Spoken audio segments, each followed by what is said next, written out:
Alhamdulillah.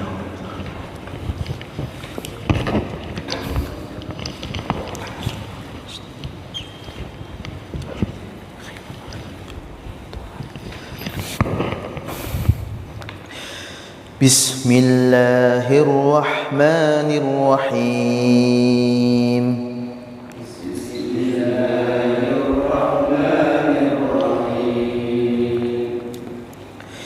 In yansurkumullahu fala ghaliba lakum wa in yakhdhulkum faman dzalladzi yansurukum min ba'dih wa 'alallahi falyatawakkalul mu'minun.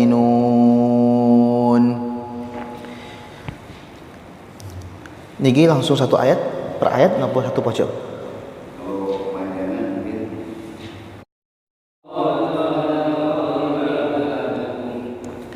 Jadi ketika nun sukun bertemu ya, maka ini adalah bacaan apa Pak?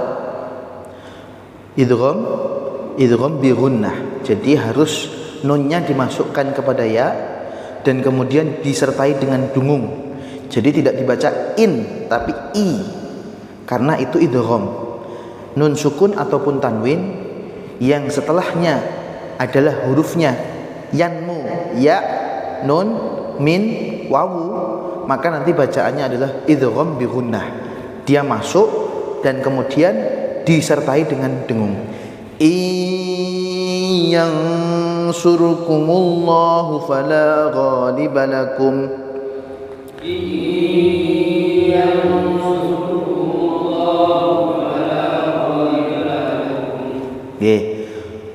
Yang sur niki nun sukun bertemu dengan shad, berarti niku adalah bacaan ikhfa hakiki, maka dibaca dengan dengung juga, samar-samar. Yansurkumullahu fala ghaliba lakum.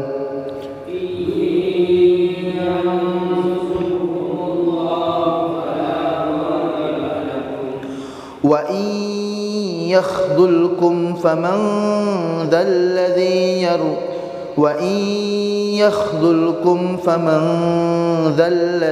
yansurukum min ba'dih.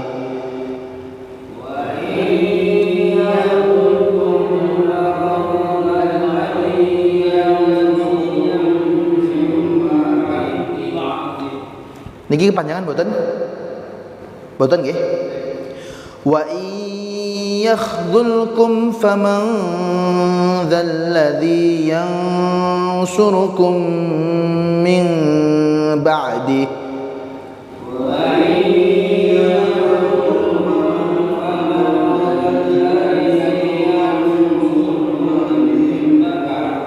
Nah, niki wa yakhdhulkum, mim sukun bertemu fa. Mim sukun bertemu fa, maka adalah bacaan idhar syafawi, dia harus jelas. Kemudian nun sukun bertemu dal, nah ini termasuk bacaan ikhfa, harus dengung. Kemudian nun sukun bertemu shad yang surukum, juga harus dengung. Mim sukun bertemu mim, ikhfa syafawi, jadi dia dengung. Kemudian min ba'di, nun sukun bertemu dengan ba, bacaan apa? Iqlab. Jadi di titik-titik tadi itu semuanya ketika itu harus disesuaikan dengan haknya masing-masing. Ketika idhar ya harus jelas, ketika dengung ya harus dengung. Wa yakhdhulkum faman dzalladzi yansurukum min ba'di.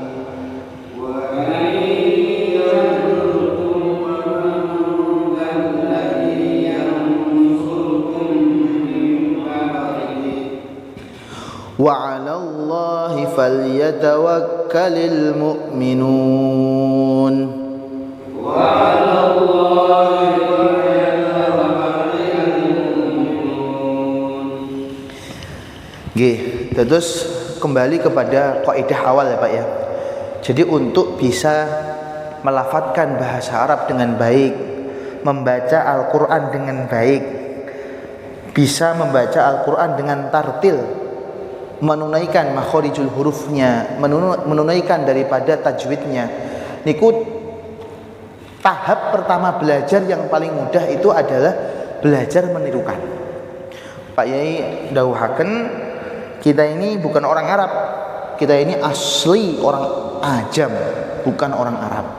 Jadi ketika kita ini orang Ajam belajar bahasa Arab, maka nanti kita akan menemukan beberapa lafaz di dalam Al-Quran ataupun hadis, ataupun kita sedang membaca Al-Quran, nanti lidah itu koyok kelu, koyok gak iso, abot, berat, kelu. Dan ini solusinya bagaimana?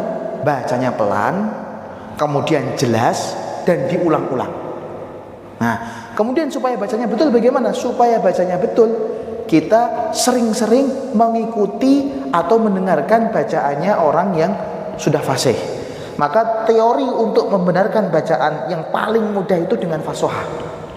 Dengan fasohah ada orang yang bacaannya sudah bagus, sudah sesuai, sudah tartil, dia membaca kemudian ditirukan, itu teori yang paling mudah, Pak. Teori yang paling mudah.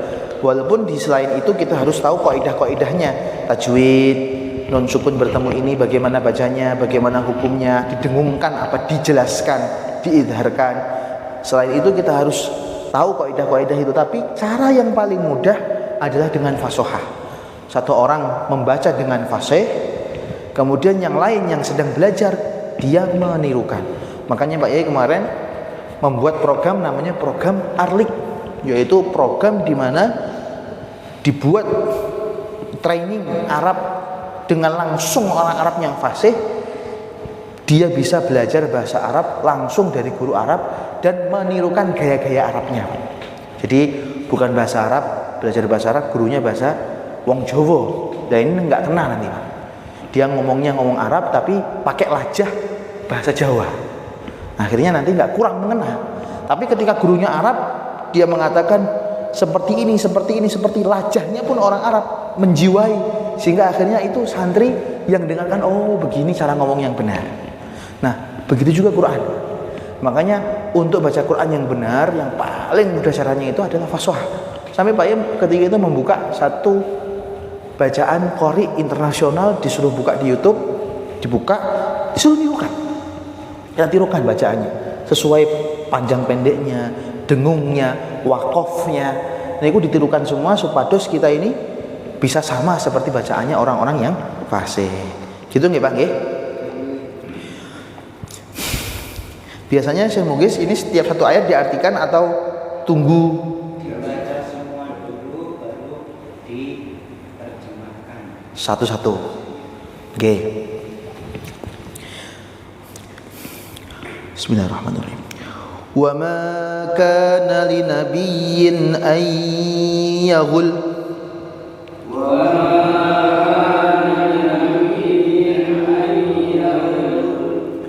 wa ma kana linabiyyin an yaghul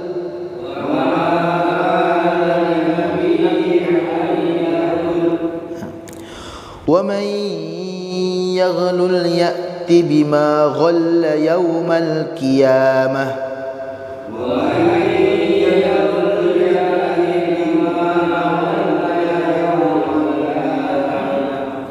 wa man yaghlul ya'ti bima ghalla yawmal qiyamah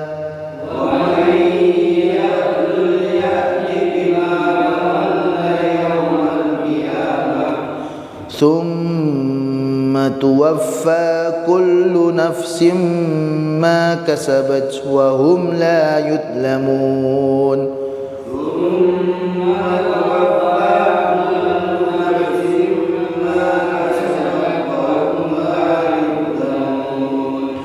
Thumma tuwaffa kullu nafsin ma kasabat wa hum la yudlamun.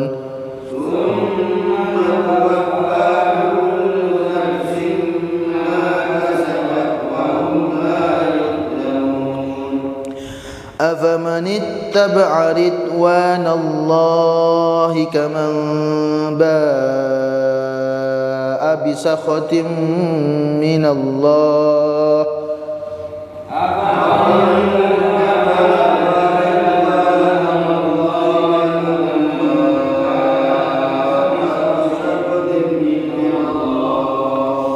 أفمن اتبع رضوان الله كمن باء بسخط من الله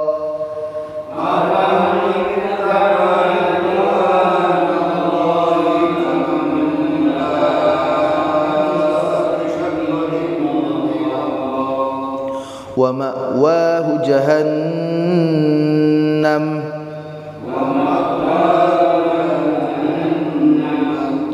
وبئس المصير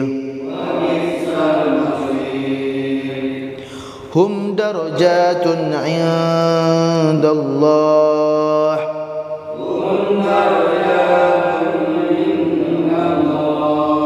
والله بصير بما يعملون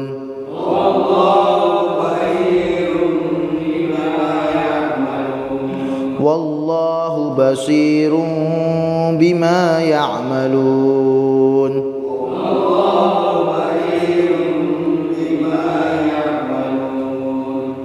لقد من الله على المؤمنين إذ بعث فيهم رسولا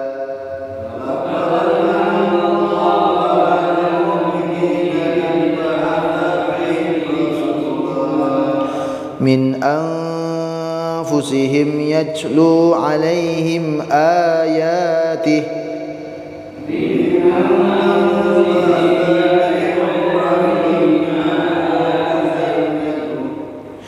من أنفسهم يتلو عليهم آياته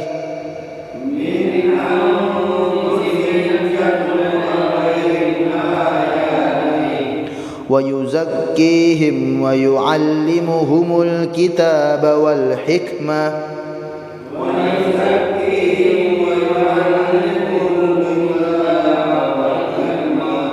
وإن كانوا من قبل لفي ضلال مبين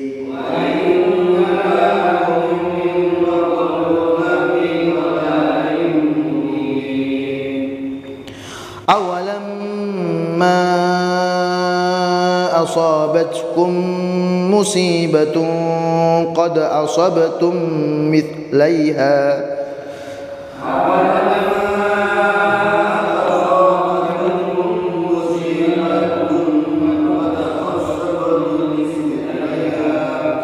قلتم أنى هذا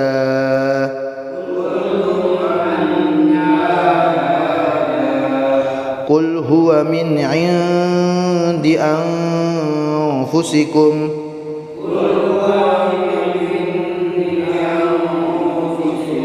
إن الله على كل شيء قدير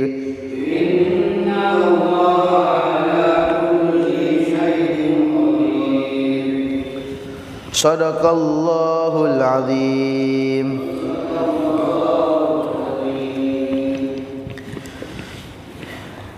Bismillahirrahmanirrahim.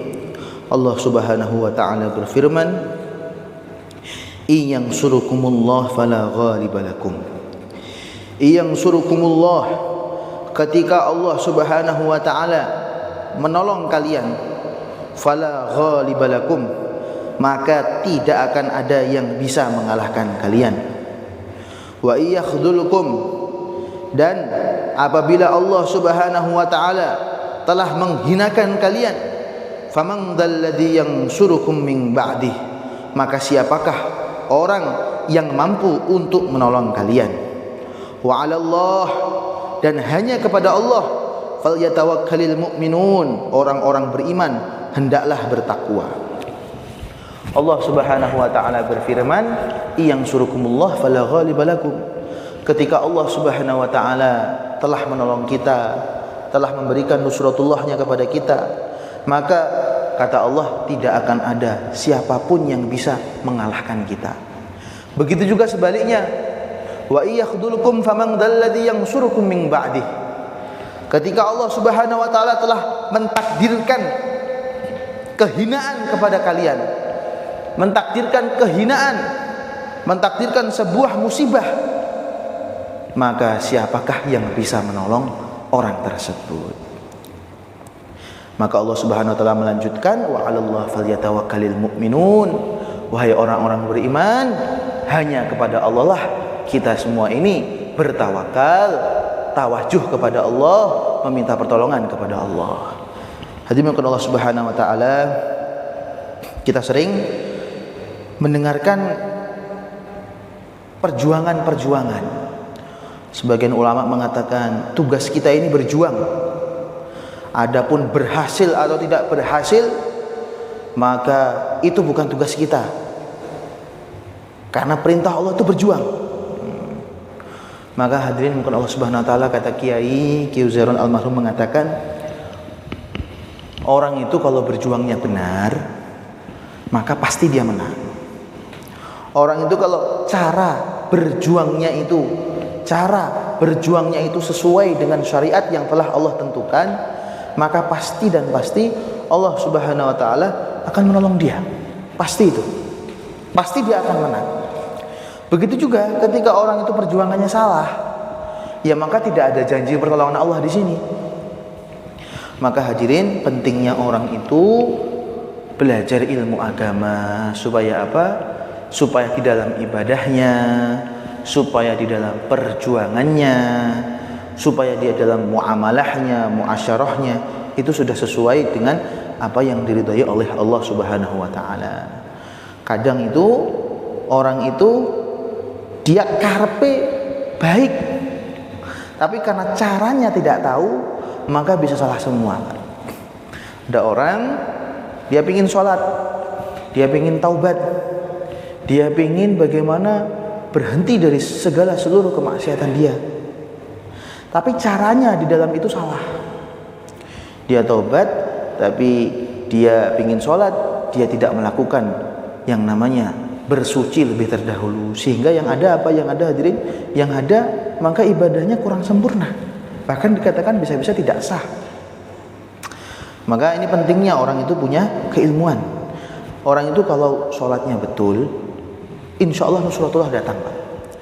Kata para ulama, yang membedakan antara Fatihahnya para sahabat sama Fatihahnya kita ini, ya di keyakinan. Para sahabat baca Fatihah dibuat nyuwu orang yang sedang kena kalajengking, maka langsung sembuh. Suatu ketika ada sekelompok sahabat dikirim oleh baginda Nabi SAW, kemudian kehabisan bekal. Akhirnya mampir di satu kampung. Di kampung itu pimpinan kampungnya itu lagi tersengat dengan binatang berbisa. Maka para sahabat ketika itu ambil air, disuwuk Fatihah, diminumkan sama kepala kampungnya, maka langsung sembuh. Dan akhirnya para sahabat yang dikirim ke rombongan yang habis bekalnya itu dikasih kambing. Bahkan sampai Madinah kata Rasulullah, apakah masih ada sisa? Saya minta bagian, kata baginda Nabi. Nah ini Fatihahnya para sahabat nih, ini kok bisa makbul? Karena apa? Karena para sahabat radhiyallahu taala anhum ketika dia membaca Fatihah itu sudah sesuai, yakinnya sesuai, makharijul hurufnya pun sudah pas, tajwidnya pas, sehingga makbul langsung. Nah sedangkan kita baca Fatihah 1 kali, 2 kali, seakan-akan belum tampak nusratullah. Ini bukan kok belum tampak, masih ada yang salah dalam bacaan kita ini, masih ada yang perlu diperbaiki. Karena sudah menjadi janji Allah, ketika seseorang itu amalannya sudah lurus, maka Allah Subhanahu wa taala akan tolong dia. Nah sekarang ini amalan kita sudah lurus belum Pak? Kita ini sudah betul-betul tawakal sama Allah belum ya? Kita ini sudah betul-betul menjalankan sesuai apa yang dicontohkan oleh Nabi belum? Nah, makanya dalam kitab fikih ini banyak sekali dibahas mengenai tata cara sholat yang benar, apa rukun-rukunnya, apa sunnah-sunnahnya, apa akibatnya kalau rukun ditinggalkan, apa akibatnya kalau sunnah itu ditinggalkan, apa akibatnya kalau syarat-syarat sholat ditinggalkan. Ada syarat sholat, ada syarat sahnya sholat, ada rukun sholat, ada makruhatus sholat, ada sunnah-sunnah sholat, ada perkara-perkara mubtilatus sholat yang membatalkan sholat. Nah ini ilmu Pak. Ini harus tahu, harus tahqiq. Karena awwalu ma yuhasabu bihil abdu as-shalah. Perkara yang paling pertama kali dihisab itu sholat. Nah ini kita harus tahu Pak, sholat kita sudah benar apa belum. Kalau sholat kita sudah benar, insya Allah itu Pak, insya Allah nusratullah itu betul-betul akan datang. Sekarang ini banyak orang sudah buat amalan tirakat, buat mujahadah, terus dia doa nggak makbul, terus dia menyalahkan Tuhan. Saya ini sudah doa tapi belum kabul. Saya ini sudah amalan tapi belum tembus. Saya ini sudah yang namanya menghadap munajat, doa, tawajuh kepada Allah, tapi kok belum makbul, belum kelihatan. Loh, jangan salahkan belum makbulnya. Sekarang sholat kamu itu sudah sesuai dengan yang diarahkan para ulama? Sudah sesuai belum? Sunnah-sunnahnya, rukunnya, syaratnya, itu sudah sesuai belum? Kalau sudah sesuai, ya kan, insya Allah pasti ditolong. Yakinnya betul. Kita ini Pak sekarang sholat, ya kan, Allahu Akbar, tapi hati kita tidak tawajuh dalam sholat. Hati kita ini menghayal ke seluruh alam. Ini ada masalah ini, ada masalah itu, sampai lupa belum baca Fatihah, imam sudah ruku. Kita ikut ruku, tadi belum baca Fatihah. Kenapa? Karena zahirnya sholat, tapi batinnya itu tidak ikut sholat, tidak tawajuh di dalam sholat, tidak khusyuk wala khudu. Lah yang seperti ini, itulah yang menjadikan nanti akhirnya amalan kita nggak benar. Kalau amalan kita nggak benar, ya nanti nusratullah pun tidak sesuai, karena pertolongan Allah itu dengan amalan yang benar. Salah ya Pak ya? Maka penting ada ilmu. Kadang seseorang itu belajar ilmu, dia mondok, dia belajar ilmu, tahu fadilah ilmu, baru ada kesemangatan.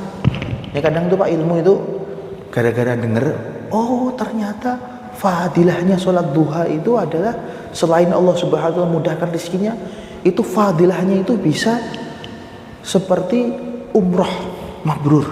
Barang siapa yang sholat duha, berangkat dari rumahnya di masjid, maka dia mendapatkan pahala umroh yang sempurna.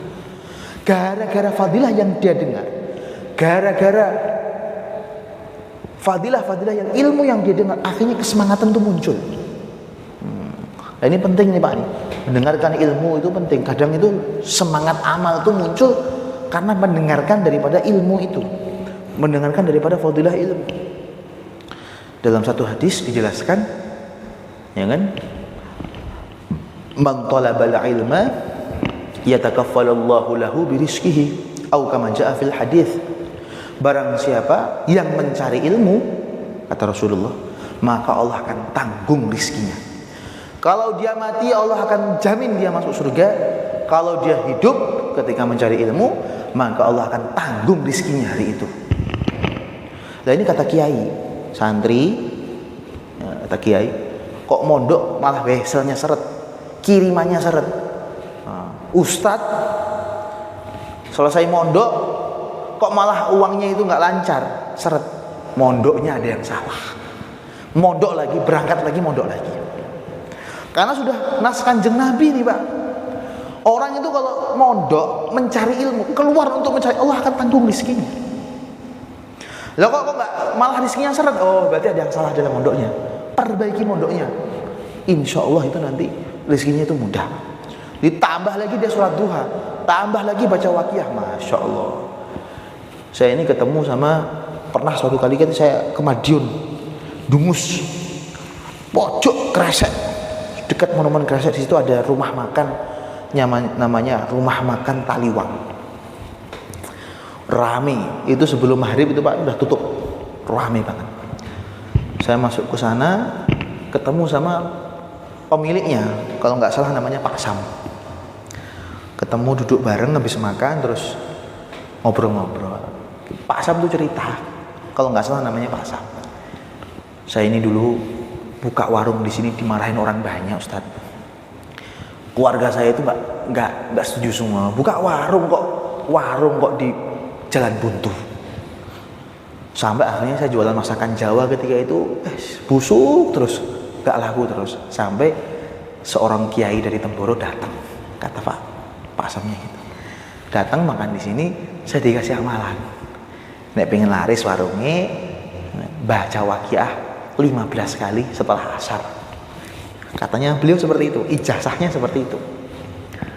Maka diamalkan, setelah diamalkan, jadilah warung Taliwang yang Masya Allah ruame sampai sekarang tuh Masya Allah terkenal di mana-mana. Bahkan sebelum Masjid itu sudah tutup. Nah ini satu contoh Pak, orang awam ketika keyakinannya itu sesuai, maka pertolongan Allah datang. Kalau sudah datang, takdirnya sugih, nggak akan miskin, Pak. Nggak akan miskin, dan nggak akan ada yang dihina walaupun dimiskinkan seperti apapun, nggak akan miskin. Nah ini satu contoh, yang surukumullah fala ghaliba lakum. Ketika kamu sudah ditolong Allah, ya sudah, pasti nggak ada yang bisa ngalahkan. Nah sekarang ini bagaimana supaya ditolong Allah? Supaya ditolong oleh Allah Subhanahu wa taala, ya amalan kita, keseharian kita harus sesuai sebagai hamba Allah yang sempurna. Kalau kita ini sholatnya sudah sesuai, muamalahnya sesuai, muasyarahnya sesuai, insya Allah kita ditolong terus Pak.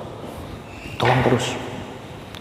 Satu contoh, Masya Allah, Pak Yai itu pernah suatu ketika tanya sama santri, kamu udah pernah baca Yasin 41 kali? Belum, kata Pak Yai. Maka santri tadi mengatakan, sampun Yai. Berapa kali? Tidak terhitung Pak Yai. Loh, kok banyak sekali? Santri tenan kamu ini. Pak Yai, bareng-bareng dibagi 40 orang. Loh, bukan. 41 kali satu majelis sendirian. Maka ditanya satu-satu, hampir itu nggak ada yang jawab. Pas terakhir diturunkan lagi, ditarget sama santri itu harus punya pengalaman iman. Menyelesaikan masalah itu dengan doa. Kalau orang punya pengalaman menyelesaikan masalah, nelpon fulan, kita hubungan dengan Tuhan. Maka disuruh buat itu majlisan yasinan sendiri-sendiri. Terus Pak tanya lagi, ketika itu lanjut lagi. Siapa? Ini ketika ini programnya Pak. Programnya itu wapsi jamaah 1 hari santri yang dikeluarkan dari pondok. Ketika itu saya ikut juga. Kata Pak Yai, siapa yang 1 hari ini ketika keluar mandinya itu pakai basahan, maka tidak ada yang katakan kecuali beberapa santri. Nah ini mandi kok nggak pakai basahan, itu mandi yang tidak sesuai dengan sunnah. Kita ini kalau mandi disunahkan untuk menggunakan basahan, menggunakan celana atau pakaian yang masih menutupi aurat. Kenapa Pak? Karena mandi itu walaupun sendirian, masih banyak makhluk lain. Ada makhluk yang namanya jin, ada makhluk yang namanya syaitan, ada makhluk yang namanya malaikat, ada makhluk-makhluk yang lain, binatang. Itu kalau kita ini nggak pakai basahannya tidak sesuai. Nah ini kata Kiai mencontohkan kepada santri, perkara sekecil apapun, bagaimana diperhatikan itu sesuai dengan arahan Rasulullah SAW, sesuai dengan contoh yang dicontohkan oleh para sahabat, para ulama yang bisa kita praktekkan dalam kehidupan sehari-hari kita. Itu kalau hidup seperti itu Pak, Masya Allah, Insya Allah itu nanti itu ya idune itu geni, Masya Allah. Artinya nanti perkataan antum, perkataannya nanti bisa sama dengan takdir. Dan inilah yang surukumullah fala ghaliba lakum wa yakhdhulukum faman dzalladzi yansurukum min ba'di. Ketika Allah sudah mentakdirkan seorang itu hina, mentakdirkan seorang itu untuk jatuh, maka ya tidak akan ada yang bisa menolong dia. Kata Kiai, presiden ini Masya Allah, rakyatnya masih cinta semua, rakyatnya masih semuanya masih sepakat. Tapi hati-hati ketika Allah Subhanahu wa ta'ala merubah hatinya rakyatnya, itu nanti pimpinan pun sehebat apapun ya nanti bisa jatuh. Maka itu ketika sudah jatuh, wa yakhdhulukum faman dzalladzi yansurukum min ba'di. Nah, ini penting nih Pak. Makanya Seseorang itu jangan sampai, kata Kiai, berani dengan Tuhan. Nah, maka ada seorang datang bertanya, Pak Kiai, ini amalan tuh banyak sekali nih, sholat, zikir, baca Quran, sedekah, zakat, ada ikramul muslimin, ada tasihun niyah, ada dakwah tabligh. Ini bingung saya Pak Kiai, saya itu pingin gimana amalan satu aja tapi tak pegang teguh. Maka nasihat Kiai adalah segala bentuk amalan itu semuanya Allah ridho. Kalau kamu mau pegang teguh satu amalan, pegang teguh ini kata Kiai. Dah, kamu kalau supaya nggak bingung amalan kamu tuh, supaya nggak bingung bagaimana sudah pegang teguh satu ini. Apa itu? Jangan maksiat. Kamu kalau nggak maksiat, bentuknya kayak apa, itu posisi yang paling Allah ridhoi. Kita ini Pak nih, kalau mengkondisikan diri kita tidak melanggar aturan-aturan yang Allah buat, tidak memposisikan diri kita sebagai orang yang melawan syariat, menentang syariat, melanggar syariat, maka ya berarti kita dalam posisi yang Allah ridhoi. Mau di rumah tidak melanggar aturan Allah, maka kamu di rumah dalam keadaan kamu diridhoi Allah. Mau di masjid, bagaimana cara supaya Allah ridho kita di masjid? Kita tidak melanggar aturan Allah. Nah, dimanapun, apapun keadaannya, kalau posisi kita tidak dalam keadaan maksiat, maka kita sedang dalam keadaan diridhoi Allah Subhanahu wa ta'ala. Mafhum ya Pak nggih? Wa 'alallahi falyatawakkalul mu'minun. Bertawakallah kepada Allah Subhanahu. Rasulullah SAW mengajarkan bagaimana cara tawakal yang benar. Cara bertawakal yang benar itu adalah seperti yang dicontohkan oleh Rasulullah dengan salah satu sahabatnya. Suatu ketika ada seorang sahabat datang kepada baginda Nabi, "Ya Rasulullah, saya ini datang dengan membawa unta dan saya tawakal kepada Allah, unta saya itu saya taruh di depan sana, nggak saya ikat." Maka kata Rasul, "Oh, jangan seperti itu. Tawakal yang benar itu adalah ya'kil wa tawakkal 'ala Allah," kata Nabi. Cara tawakal yang benar itu unta kamu ikat.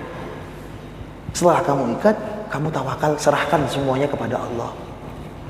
Ikhtiar tetap ada, hasilnya diserahkan kepada Allah.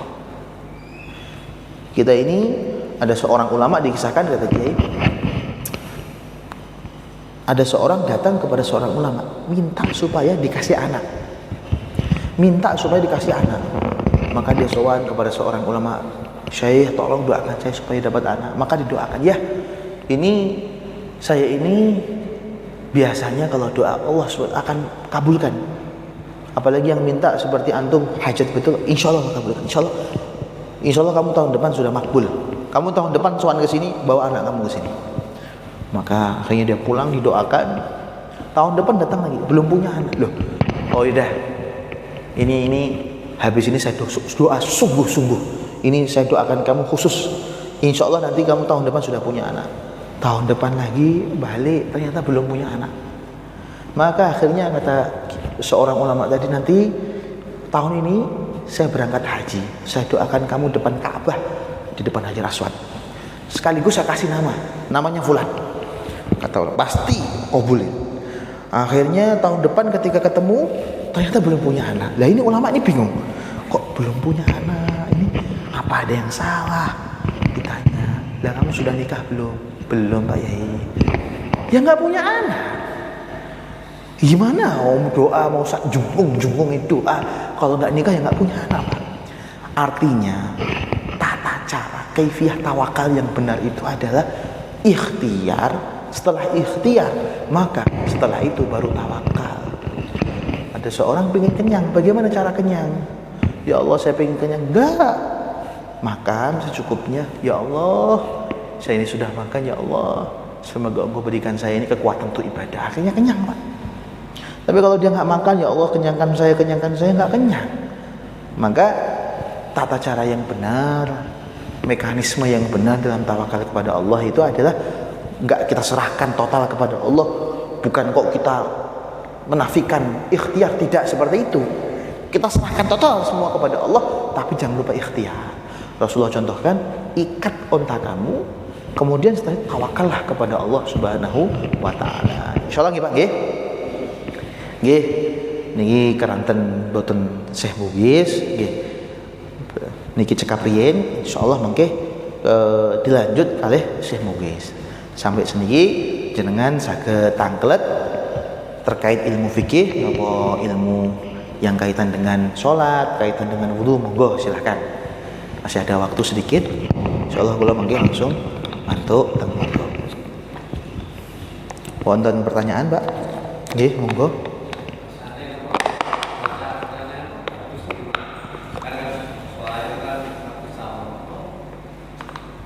Nggih. Jadi baca Quran itu, Pak, memang kita ini kan bukan orang Arab. Seperti yang disampaikan Pak Yai tadi. Kita ini bukan orang Arab dan kita ini orang ajam. Artinya kita membaca Al-Quran akhirnya kita akan tidak terbiasa atau keluh. Bahkan beberapa lafadz itu nanti kita berat untuk mengucapkan kalimat itu berat. Maka caranya bagaimana? Caranya satu, sering baca Quran dan bacanya pelan-pelan. Nah terus kalau bacaannya supaya benar bagaimana? Supaya benar menirukan faswah seperti tadi. Jadi jenengan buka misalnya bacaan faswah qari yang sudah diakui bacaannya fasih, jenengan mau surat apa, jenengan buka surat itu, jenengan faswah, jenengan ikut menirukan panjangnya, pendeknya, dengungnya, itu nanti insya Allah bacaan jenengan bisa bagus. Seperti itu, Pak. Jadi faswah itu adalah cara yang paling efektif untuk supaya orang itu bacaannya bagus. Mulai panjangnya, pendeknya ditirukan. Nah, insya Allah nanti ada peningkatan di situ, Pak. Nggih? Ada lagi? Monggo. Terkait mungkin pertanyaan fikih boleh, masail boleh?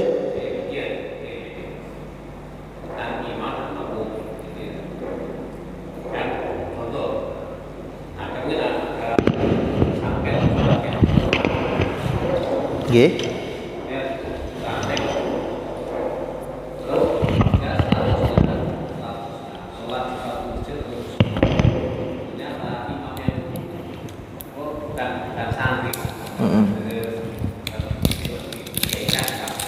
Nggih.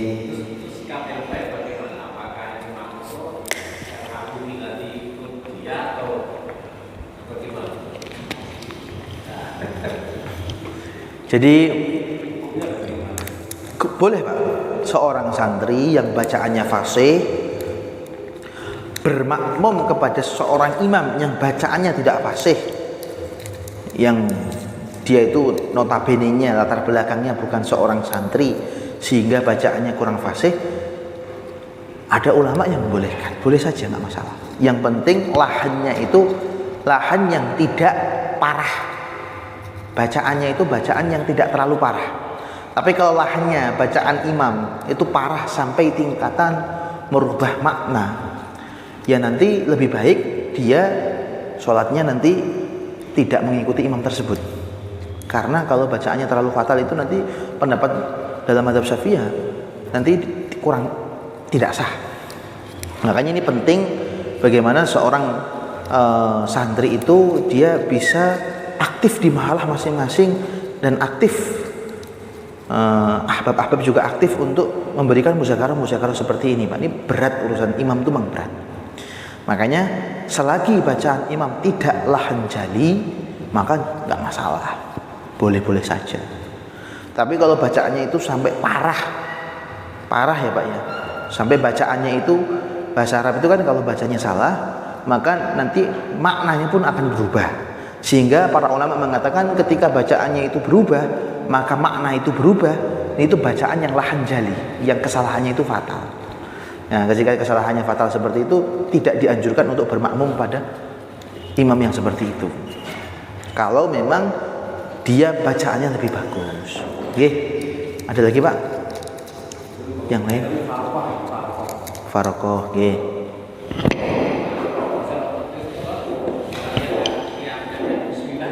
Yeah. Dia nggak baca bismillah. Dia bisa jadi imam. Terus dia pas rakaat pertama, ya datanya kan dia nggak tahu Fatihahnya. Terus dia maksud imam. Nah ini terus rakaat kedua, setelah diikuti ternyata ini kok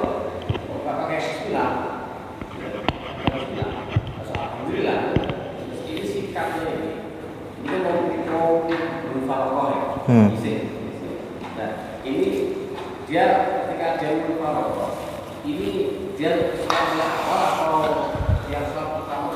Kalau saya jawab yang mufarokoh dulu Pak ya. Kalau mufarokoh itu nggak langsung dari awal, langsung lanjut aja Pak, sah.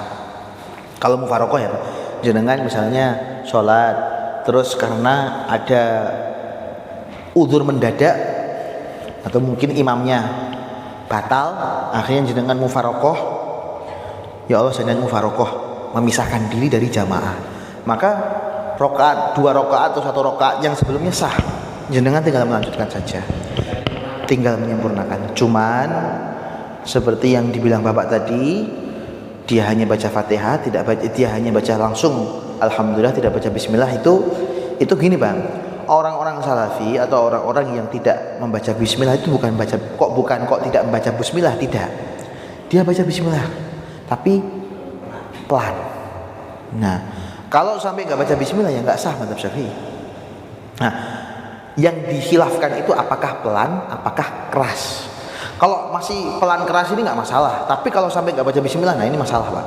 Nah, sedangkan mereka-mereka yang mengeraskan bacaan Alhamdulillah, mereka tetap baca Bismillah tapi pelan, artinya tetap sah itu Pak, karena masih baca Bismillah walaupun pelan. Nah, bukan termasuk perkara yang membatalkan sholat. Yang membatalkan sholat itu adalah ketika seorang tidak baca Fatihah atau kurang dari 1 ayat daripada Fatihah itu, gitu. Nggih. Jadi farokoh tadi misalnya satu saat rakaat, dia farokahnya itu 3 rakaat. Ketiga Setelah itu cukup. Ya Allah, saya ingin mufarokoh. Akhirnya gerakan jenengan nggak sama dengan imam dan jenengan tidak ikut jamaah, tidak mendapatkan fadilah jamaah juga, gitu. Jadi ketika seorang yang mufarokoh dari imam, maka fadilah jamaahnya hilang. Dia bukan termasuk orang yang mendapatkan fadilah jamaah, dia bukan juga makmum, dan gerakannya harus beda dengan imam karena sudah mufarokoh dan nggak perlu ngulang, tapi tinggal lanjut. Ya, tinggal menyempurnakan. Nggih.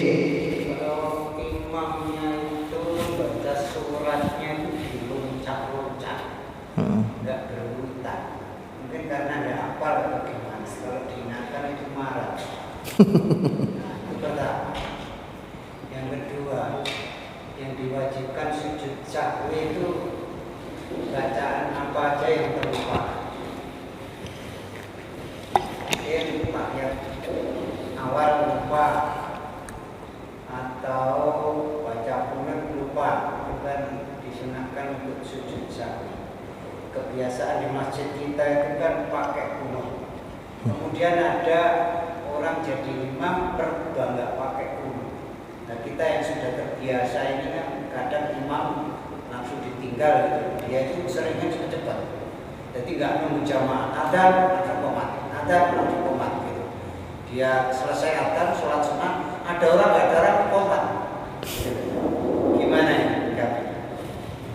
Ya, satu-satu Pak. Tadi kan yang pertama pertanyaannya terkait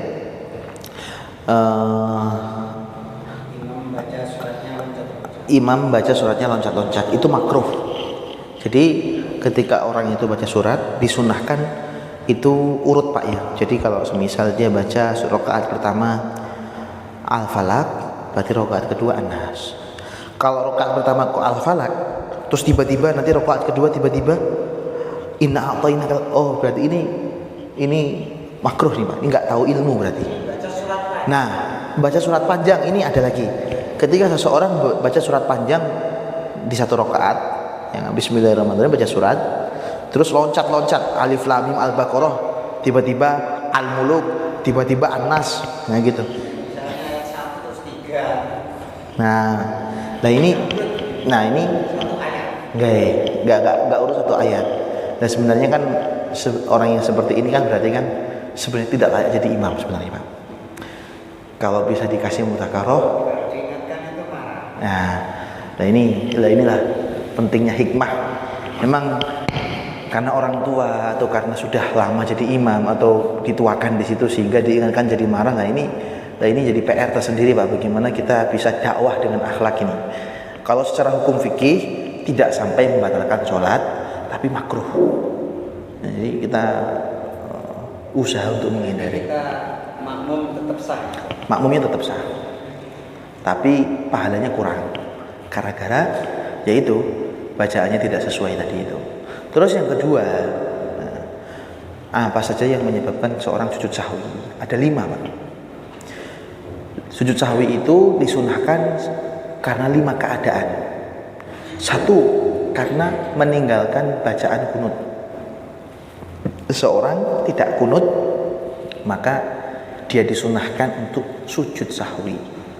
Baik sengaja ataupun tidak sengaja, maka tetap sunnah sahwi. Yang kedua, tidak duduk tahiyat awal, bukan tahiyat akhir, Pak. Kalau tahiyat akhir ditinggalkan, ini rukun, maka harus ngulang, nggak sah. Tahiyat awal kalau ditinggalkan, maka sunnah untuk sujud sahwi. Yang ketiga adalah yang ketiga itu meninggal. Ketiga, keempat, kelima, ini saya lupa. Ada 5 sebab nih, Pak. Nanti coba saya buka kitabnya itu. Jadi diantaranya itu 1, meninggalkan kunut, 2, meninggalkan tahiyat awal, 3, 4, 5-nya ini saya lupa nih, Pak. Karena ini mirip-mirip nanti ini saya agak ragu, tapi saya nggak berani ngomong karena ini ragu, harus tahqiq. Insya Allah nanti pertemuan depan nanti saya bawakan jawabannya, insya Allah. Gitu. Jadi hukum sujud sahwi itu bukan wajib tapi sunnah. Hukumnya itu adalah sunnah. Jadi kapankah disunahkan sujud sahwi? Ada 5 keadaan. 1, gara-gara meninggalkan kunut. 2, disebabkan karena meninggalkan tahiyat awal. 3, disebabkan karena lupa membaca apa gitu. Nanti ada tuh 3, 4, 5-nya. Insya Allah nanti pertemuan depan kalau memang masih rezekinya nanti saya akan sampaikan. Jadi kalau sunnah, Sholat tetap sah. Seumpama dia tidak kunut dan tidak sujud sahwi, sholatnya tetap sah, tidak batal. Lupa rokaat ya nambah, Pak. Nambah tuh ya. Jenengan misalnya sholat 4 rokaat, terus pas rokaat ketiga jenengan ragu ini rokaat kedua apa rokaat ketiga. Maka kaidahnya ketika seorang lupa, da'ma yaribuk ila ma la yaribuk, kata Rasulullah. Tinggalkan yang ragu, ambil yang yakin. Ambil yang yakin bagaimana? Ya udah kita anggap ini baru rokaat kedua. Karena kalau kita anggap ini rokaat ketiga, kita ragu, Pak. Makanya berlaku untuk setiap rokaat. Ini rokaat keempat apa rokaat ketiga? Rokaat ketiga, karena rokaat ketiga pasti kita yakin. Kalau rokaat keempat malah ragu, maka kita tambah 1 rokaat lagi. Jadi ketika ragunya itu rokaat, maka ambil bilangan yang paling kecil. Gitu. Kalau ragu.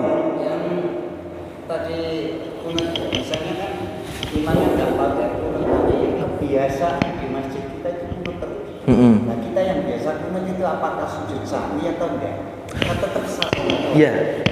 Kita yang sudah biasa ini. Setelah imam salam kita boleh sujud sahwi. Dan apakah nanti kita kunut sendiri aja, nggak usah ikut imam? Tidak dianjurkan. Karena supaya dapat pahala fadilah jamaah, karena imamnya itu nggak kunut, ya kita ikuti. Makanya, jadi gini, lebih afdol mana mengikuti rukunya imam atau menyempurnakan bacaan surat? Lebih afdol ikut gerakan rukunya imam. Karena dengan mengikuti gerakan imam, kita dapat fadilah jamaah, Pak. Kalau kita ikut baca surat, kita hanya mendapatkan fadilah sunnah. Tapi ketika fadilah sunnah bertentangan dengan fadilah jamaah, yang diutamakan fadilah jamaah. Contoh, jenengan mau kunut biasa kunut, imamnya nggak kunut, terus imamnya langsung sujud, maka afdol mana antara kunut sama sujud? Lebih afdol untuk tetap ikut imam. Gitu. Karena dengan mengikuti gerakan imam itu kita mendapatkan fadilah jamaah. Karena sebagian kiai itu mengajarkan kalau kamu biasa kunut ya kunut sebentar.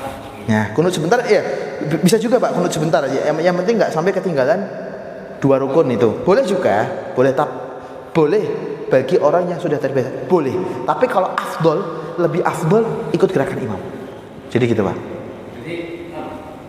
Jadi ketika imam nggak kunut, tapi boleh kunut. Boleh, tapi kunut yang sebentar tadi, Pak. Yang sampai kiranya tidak ketinggalan 2 rukun. Itu kan katanya makmum harus ikut imam. Nah, kan makmum boleh ketinggalan 2 rukun. Jenengan baca Fatihah, belum selesai, imam sudah ruku, jenengan belum selesai, tetap masih boleh terus. Imam i'tidal, masih boleh terus. Ketika imam sudah sujud, ini sudah rukun besar Pak. Ketika imam sudah bangkit, nah ini kalau sampai ketinggalan 3 rukun berturut-turut, maka rakaat itu dianggap batal dan jenengan nanti nambah 1 rakaat di belakang. Boleh ketinggalan, seorang makmum boleh ketinggalan 2 rakaat, 2 rukun besarnya imam, boleh, dan dia tidak menambah dengan syarat tidak sampai 3 rukun. Artinya ketika seorang makmum tertinggal gara-gara baca kunut, sah-sah saja, masih sah sholatnya. Yang penting nggak sampai ketinggalan 3 rukun berturut-turut, 3 rukun yang panjang. Kalau sampai ketinggalan 3 rukun, maka rakaat itu dianggap tidak sah, dia nanti ngulang lagi 1 rakaatnya, dianggap dia masbuk, gitu Pak. Makanya doa kunut itu kan yang diintikan tuh apa? Itu kan ada intinya doa kunut Pak. Doa kunutnya aja, kemudian habis itu langsung ikuti gerakan imam. Itu cepat Pak. Allahumma hdina, minta hidayah. Allahumma hdina fi man hadait, wa afina fi man afait, wa tawallana fi man tawallait, wa barik lana fi ma atait. Terus wasallallahu alaihi wasallam Muhammad. Dah, ada doa, ada sholawat, ada muji-muji, cukup. Tanpa harus ngangkat tangan. Angkat tangan sunnah. Ngangkat tangan dalam kunut itu sunnah Pak. Bahkan amin dalam kunut pun sunnah juga. Artinya kalau jenengan nggak angkat tangan, jenengan nggak amin, sholat tidak batal. Sholat tidak batal. Jadi misal imamnya nggak kunut, kita kunut pakai angkat tangan juga boleh. Boleh juga, nggak masalah. Tapi kalau sampai jenengan baca kunut ketinggalan 3 rukunnya imam berturut-turut, imam sudah sujud, duduk di antara 2 sujud, sudah sujud lagi, sudah tahiyat, itu sudah tinggalan 3 rukun berturut-turut, ya rakaat itu dianggap nggak sah karena telah ketinggalan dari gerakan, telah tidak mengikuti gerakan imam. Dianggap tidak mengikuti gerakan imam ketika sudah sampai batasan 3 rukun berturut-turut. Gitu nggih Pak nggih? Ini sudah jam 4 kurang seperempat. Ini saya mohon maaf. Wabillahi taufiq wal hidayah. Wassalamualaikum warahmatullahi wabarakatuh.